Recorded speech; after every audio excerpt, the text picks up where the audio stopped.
actually the movements to remove a lot of racist Confederate statues influenced movements in Latin America. You actually see peoples in Cauca, in Colombia, who actually were influenced by the movement and took down many conquistador statues in Colombia. And you saw a lot of indigenous peoples across Latin America see themselves recognized when black intellectual like when black folks in the U.S. were recognizing themselves as within this consolidated movement in Black Lives Matter. So and also this isn't a new history, by the way. Like people actually we're going to talk about Fausto Reinaga, but I think this is a good way to connect the two. And I do want to hear the next question you had planned, Yeah, but that was um, actually my next question, is to turn to this. It's something that I've only read about. I read about it in Roxanne Dunbar Ortiz's book, yeah, the Indians of the Americas, which is an older kind of book that's out of print. But she does a lot of translation work, of looking at like indigenous Marxists in Latin America, and Fausto Reinaga comes up. But I was wondering if you could, there isn't that much out there in terms of English language materials of these thinkers.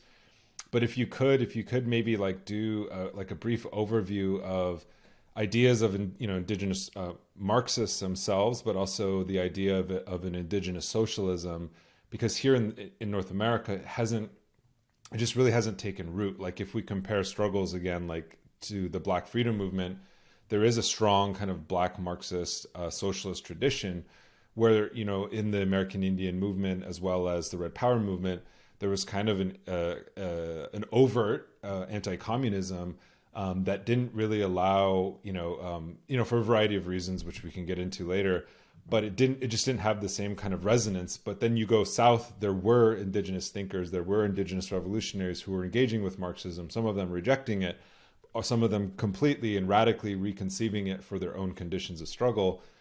But if you can you maybe just do like a little brief overview of the history and the origins of that intellectual and revolutionary tradition? yeah, that actually is a wonderful question.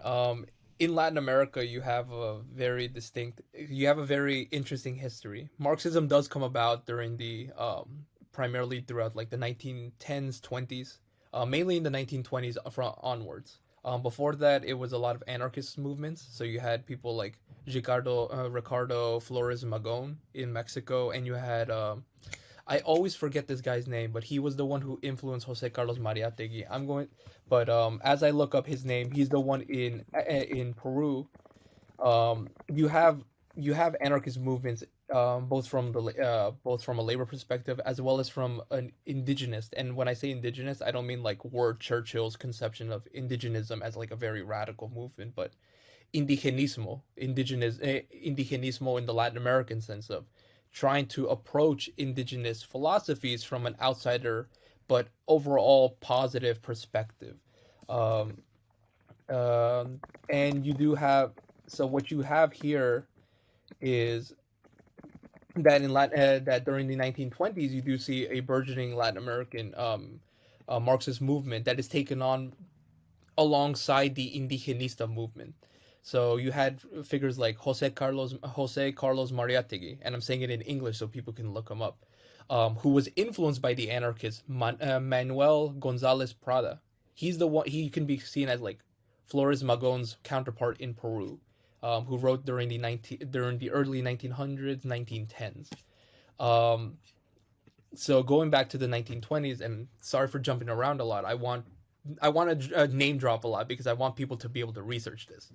Um, in the 1920s, you had Jose Carlos Mariátegui and Victor Raúl Aya de la Torre, who who tried to conceive Marxism from a very interesting perspective. Both of them tried to, in some ways, Peruvianize Marxism. Jose Carlos Mariátegui was a strict communist, though a lot of his ideas were seen as superfluous to a lot of European ones, which I think is a wrong conception of him.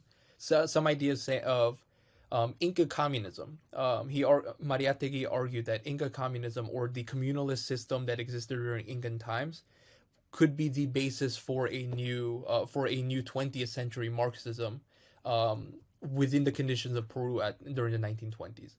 He argued that the AYLU, AYLLU, that was the basis for Quechua communities in Peru, not only showed that communalism existed, that this Incan communism existed, but that it had a direct line from the pre-colonial indigenous system, and that if it could be done before, it could be done again. And it had a double point, and there was the double point of showing, yes, there can be a Peruvian communism that could come about, and this shows that there isn't an inferiority of indigenous peoples, that indigenous peoples could lead a movement.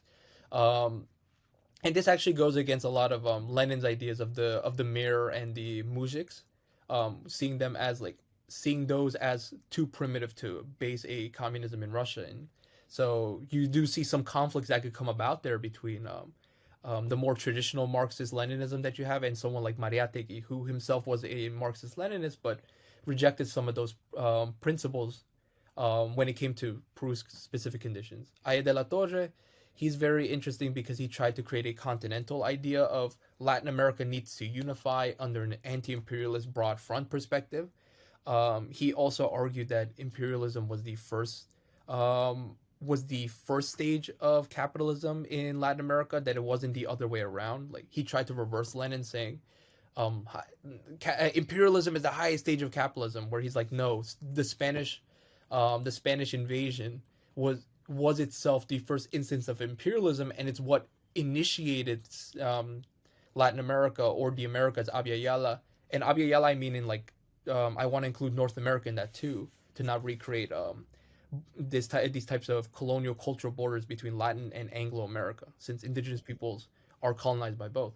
But mainly in Latin America, you have the introduction into the world economy was through imperialism. So Aya de la Torre disagreed with both Mariátegui and mainstream Marxist Leninists, and split off from there. He did take on a more reformist stance in the 40s and 50s onward, so a lot of people were disillusioned. I'm going to focus on the Andes more, but because that's where my focus is. But during the Indigenista movement, you had liberals and reformists, and then you had the assimilationists, and then you had like more Marxists who were much more radical. And in countries like Ecuador, you had Pio Jaramillo, I think Pio Jaramillo Alvarez, who himself was an Ecuadorian indigenous from a liberal perspective, and he argued that the land question should be the focus of indigenous liberation. Mariátegui, and he did this in 1922, whereas Mariátegui comes to this conclusion in 1927 with his book Seven Interpretive Essays on Peruvian Reality. So but the difference between the two is that Mariátegui says there needs to be a communal and redistributive process that breaks up the feudal economies in the Andes, because during this time, the economic structure is one known as gamonalismo, where large landlords own large estates that essentially swallowed up whole indigenous villages, and these farmers and indigenous villages were dependent on the landlord to both exist as well as to gain any economic foothold. And unlike Pio Jaramillo in Ecuador, Mariátegui argued you can't just reform this system and give the land back into individual plots. You have to respect the communal aspect in the communal indigenous structure of the AYLU to actually advance towards a liberatory communism. In Bolivia, you have similar authors like Tristan Maroff, who argued that the Incas as well were the basis for an Inca communism, but didn't argue for the redistribution of land. So these debates that are happening in the 1920s and 30s actually build up to what Fausto Reinaga writes in the 40s, 50s, and onwards. Because many of these indigenistas were not themselves indigenous, though they did approach indigeneity from like if you had a model between like mestizo, white, and indigenous, whereas most mestizos were moving towards whiteness, towards hispanidad, towards Hispanicism, which eventually became fascism in the 1920s and 30s. Illegitimately, these became fascist movements that aligned themselves with Germany, Franco Spain, and Italy. These indigenistas were approaching indigeneity, which was actually was a pretty decolonial process for the 1920s. Reinaga is interesting because he's actually an indigenous person. He's born in the campo in the countryside of Oruro. He speaks Quechua and he speaks some Aymara. He's a descendant of one of the revolutionary leaders of 1780 of the 1780 Tupac revolutions. This in this case it's Tomas Katari, and he gets educated in the Marxist in Marxist movements in Bolivia. During and he becomes an admirer of people like Jose Carlos Mariátegui. Uh, During his first period, he was a Marxist. Then he becomes an Indianist, an Indianista, which is a rejection of Marxism for its European foundation, and but still maintaining the idea that indigenous peoples must return to an Inca communism in the Andes. And then he moves on to his third and final stage, which is pensamiento amautico or amautic thought. And this one's both. This one isn't a rejection, but so to say, it fills the gaps in the intellectual in Indianism, whereas Indianismo was a was a staunchly political and anti-colonial movement, which he learned from Jose Carlos Mariátegui, from Frantz Fanon. He actually does learn a lot from black radicals in North America. In his famous book La Revolución India, you see him quote Frantz Fanon, Stokely Carmichael, Malcolm X, and even the radical aspects of Martin Luther King Jr. So he's deeply influenced by black radicalism in the U.S. Um, but we're gonna focus on the first two stages. Fausto J. Naga fights for land reform, giving returning the land to indigenous peoples within a communalist stance, and then due to the failures there, from where the land reform was a parcelization of land, even though it was still returned. Um, Reynag, but also his view that Marxism was not capable of understanding Bolivia fully. He moves on to Indianism, to Indianismo, arguing that their indigenous peoples needed to complete and go beyond the project of indigenismo. That indigenismo was too assimilatory because it was dependent on a lot of on liberalism, on socialism, and needed to become an and even on fascism with the Hispanistas. So there needed to be a rejection of all three and move on to an indigenous ideology that was founded on Inca spirituality and religion, the worship of the earth and harmony with nature, as well as an Inca communism that itself was tailored to the 20th century. Um, all that to say that Fausto Reynaga, in some ways, is the culmination and, in some ways, the first step into into an authentically indigenous philosophy in Bolivia and in Latin America, because it tries to de-link itself from both the Marxist movements that he saw were insufficient, from the indigenistas who he saw as in some ways assimilatory, and also in some ways weak in terms of resolving many of the problems in Latin America, and he speaks from an indigenous perspective, so he's able to critique Western philosophy from a distinctly Bolivian perspective. But he doesn't. But he's not a Luddite. He interacts and engages with intellectuals across the Americas, and most notably those in North America in the Black United States.